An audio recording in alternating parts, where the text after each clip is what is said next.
అంటే ఎవరు నిరంతర శివోపాసన చేస్తూ శివమంత్ర జపం చేస్తూ ఉంటారో వారి శరీరం శాంభవ తేజస్సుతో ప్రకాశిస్తుంది.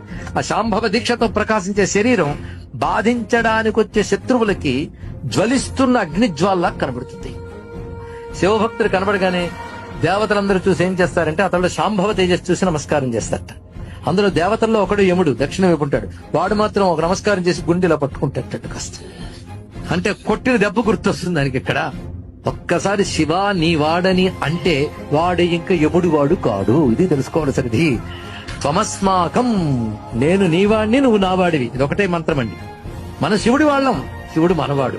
అది అన్నాక ఇంకా లోకంతో భయమే ఉందండి. ఇక్కడ అన్నిటికంటే గొప్ప తెలివి ఏంటంటే ఈశ్వరుణ్ణి ఆశ్రయించాలన్న బుద్ధి ఒక్కటుంటే సర్వశాస్త్ర సారములు తెలిసినట్లే. కనుక మన పిల్లలకి భగవంతుడిని ఆశ్రయించే లక్షణం ఉందా లేదా అని తెలిస్తే తల్లిదండ్రులు ఆగి బతికి వచ్చండి. ఇంకా వాడి బతుకు పరమేశ్వరుడు చూసుకుంటాడు.